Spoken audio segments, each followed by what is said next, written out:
Olha, eu confesso que esse não é um vídeo de investimentos que eu gostaria de estar passando aqui para vocês.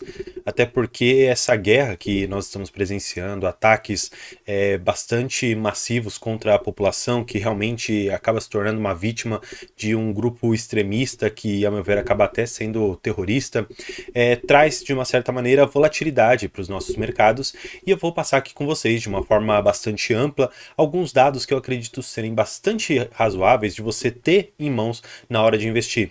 Aqui, por mais que alguns critérios de ética e alguns critérios até mesmo de moralidade possam ser bem limiares, ou seja, tá bem ali na divisa entre o que é certo e o que é errado, eu quero passar para vocês a visão exclusivamente financeira, a visão exclusivamente objetiva dos seus investimentos. A guerra, por mais que eu não seja especialista em termos de geopolítica e até mesmo história dos conflitos bélicos que nós já tivemos, eu vou passar para vocês aqui alguns índices razoáveis da gente analisar em momentos como esse. E talvez para aquele investidor um pouco mais sagaz, um pouco mais sangue frio, consiga em momentos como esse extrair bons ganhos da Bolsa de Valores. Então, se você quer saber exatamente do que eu estou falando, fique comigo para logo após o vídeo. Então, vamos para o vídeo.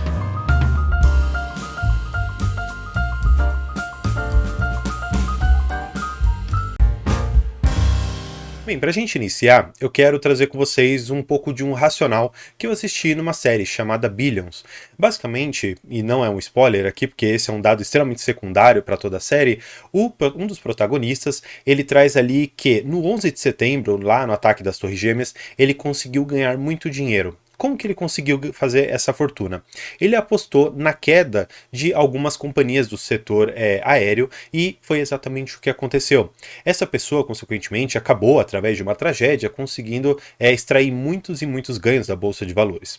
Claro, eu não quero dizer que essa mesma ideia vai ser replicada aqui. Eu apenas quero dizer que muitas vezes a arte ela imita a realidade, ou seja, nessa série nós tivemos uma amostra de mais ou menos como alguns especialistas de mercado atuam em cenários como esse. Se isso é certo, se isso é errado, se é ético, se é moral, enfim, esse critério eu vou deixar exclusivamente para você julgar. Agora, o que eu acho importante de você enxergar?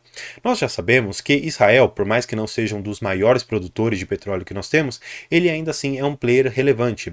E nessa medida, considerando todo o cenário de guerra que está acontecendo lá, a produção de petróleo ela não vai cessar, mas ela reduzirá muito nesses próximos meses, ou pelo menos até essa guerra acabar. E o que isso poderia ditar para a gente de uma certa maneira? Olhando, portanto, que o preço do petróleo ele pode subir, afinal de contas, nós temos uma demanda que continua igual, se não maior, e uma produção que vai, consequentemente, cair por conta de tudo isso que está acontecendo, nós teremos uma apreciação no próprio preço da commodity, como nós vimos. Tanto é que na segunda-feira, o próprio Brent ele subiu quase 4% e se manteve muito ali nesse valor, ficou realmente na parte superior dessa banda subindo bastante. Eu já vou mostrar o gráfico para vocês, mas eu quero apenas estabelecer um racional para a gente começar a enxergar alguns dados. Depois que o petróleo subiu, nós percebemos que diversas petrolíferas do nosso Ibovespa acabaram subindo bastante. Petrolíferas ali da bolsa mostraram que realmente elas estão muito ligadas realmente nessa questão da commodity. Por que disso? Olhando lá no fluxo lá na frente, ou seja, trazendo todo o valor que essas empresas receberiam, a gente tenta imaginar o seguinte: olha, se o Brent ele está a $80, o valor seria um. Se o Brent está a $90, o valor seria outro. Tudo isso trazendo ali no fluxo de caixa mais ou menos. Olhando nessa perspectiva, portanto, essas empresas elas serão extremamente beneficiadas por conta dessa guerra que está acontecendo. É um pouco estranho falar beneficiada por conta de guerra, mas como eu falei, eu estou exclusivamente olhando para o cunho financeiro e de bolsa de valores. Não estou falando nada a respeito de guerra. Todos os seus julgamentos a respeito desse fato, eu vou pedir para que vocês guardem uma outra oportunidade para a gente conversar. Mas, falando mais uma vez sobre o petróleo, eu vou trazer vocês aqui para alguns dados que eu acho que são extremamente importantes. Primeira coisa que eu acho importante vocês saberem, um pouco da reserva estratégica dos Estados Unidos. Vocês vão perceber que esse dado, ele é aqui ó, do estoque dos Estados Unidos e é entre 2020 e 2022. Desde aqui de 2019, 2020, você já começa a perceber que está havendo sim um declínio na reserva de petróleo que os Estados Unidos têm. E na verdade, quando os Estados Unidos ele começa a consumir muito das reservas de petróleo, ele de uma certa maneira precisa repor esses estoques todos que ele tem. Só que existe um outro fator que também impacta muito, que é toda a questão de juros americanos. A dívida americana é muito alta, então não dá para o governo simplesmente sair comprando petróleo à torto e direita, sem que ele impacte o cenário de juros que ele tem, sem impacte o cenário de dívida que ele tem lá dentro. Seguindo aqui um pouco, eu também tenho essa outra reportagem que eu achei bastante interessante, e conforme nós temos picos aqui para cima, significa momentos em que você teve um maior acúmulo de petróleo e um menor consumo, e para baixo significa que você teve um maior consumo em relação àquilo que você tinha de estoque. Ou seja, eu tinha 1 milhão de estoque, mas eu consumi 1,5 milhão, eu vou ter uma linha aqui para baixo. Se eu tinha 1 milhão de estoques, mas eu consumi apenas 800 mil, eu vou ter uma linha aqui para cima. Basicamente é isso. Olhando especialmente para esses últimos tempos aqui, você vai poder perceber que a maioria do tempo nós tivemos linhas de consumo muito grandes. Então, olha só o que isso aqui pode ditar de uma certa maneira, olhando para o cenário lá fora. Olhando para o cenário lá fora, o que eu quero dizer é que nós vamos ver os Estados Unidos, talvez precisando repor as reservas de petróleo que eles têm, e isso pode ainda puxar mais ainda o valor do petróleo. Nós sabemos que a OPEP, que basicamente é um cartel que nós temos em relação à própria manipulação do preço do petróleo, eles ditam que o petróleo não ficará abaixo de 70 dólares, pelo menos o que depender deles.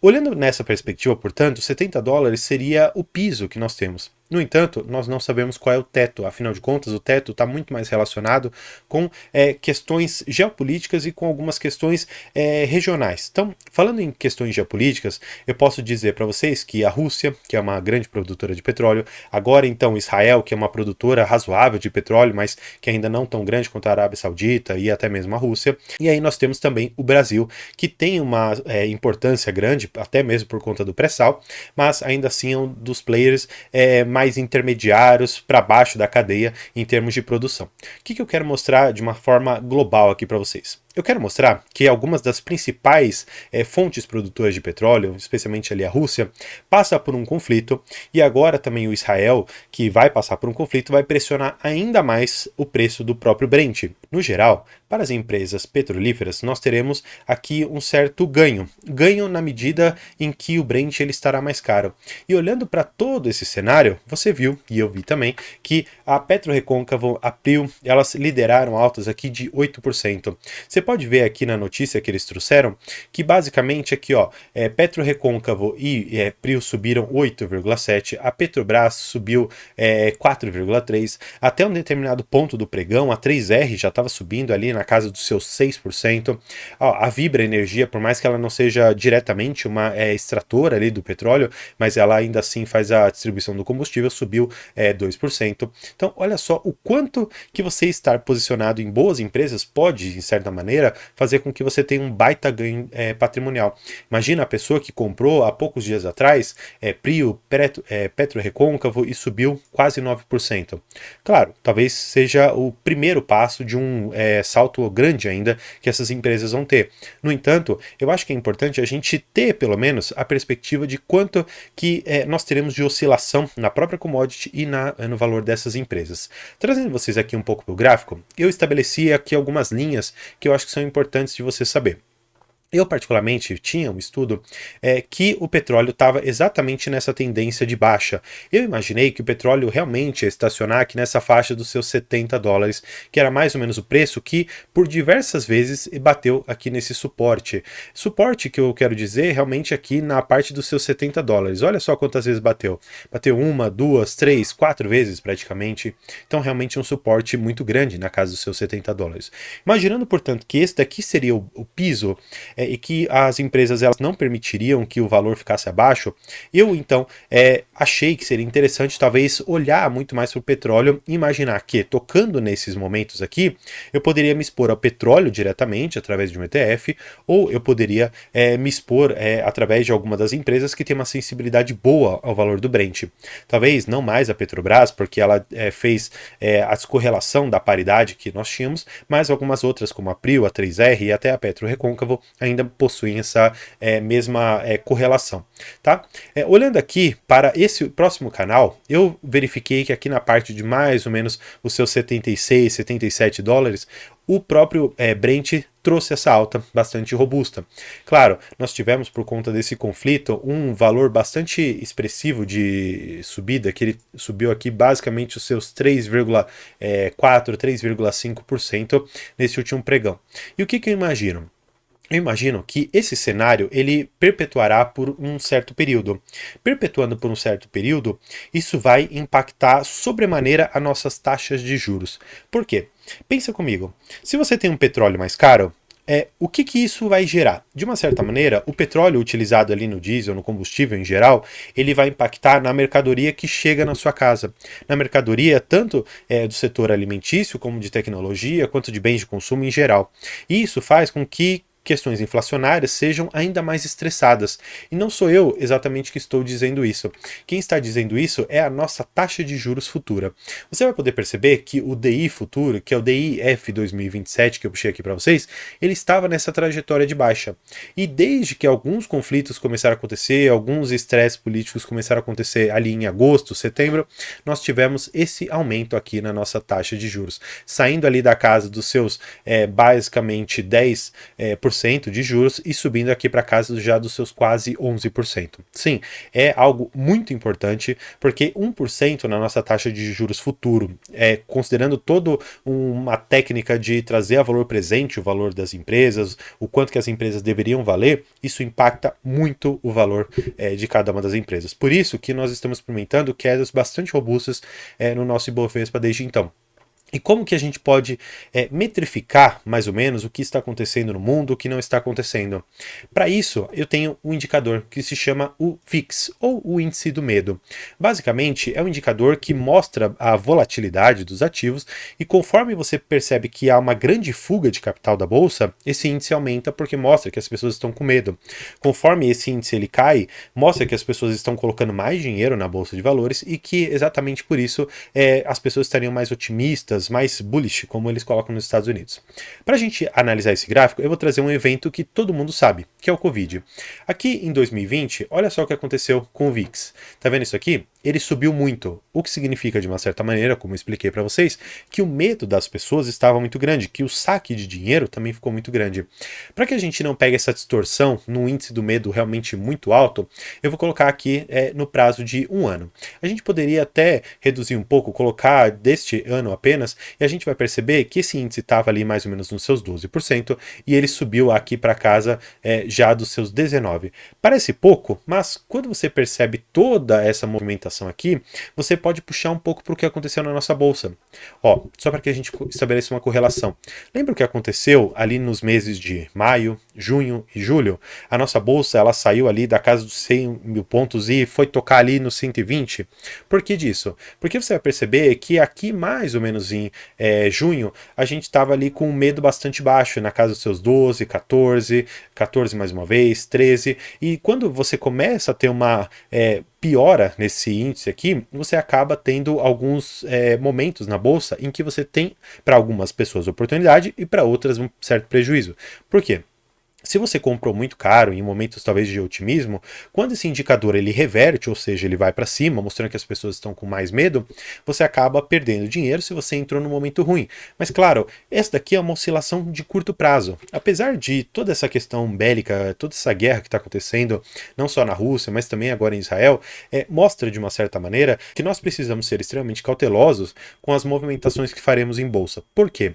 Algumas commodities, especialmente aquelas que têm uma necessidade mundial, vão ser extremamente impactadas nesse curto prazo. E talvez, sabendo montar uma posição interessante em um ou outro ativo, você pode surfar esse momento, mas ainda assim eu reforço aquilo que eu disse.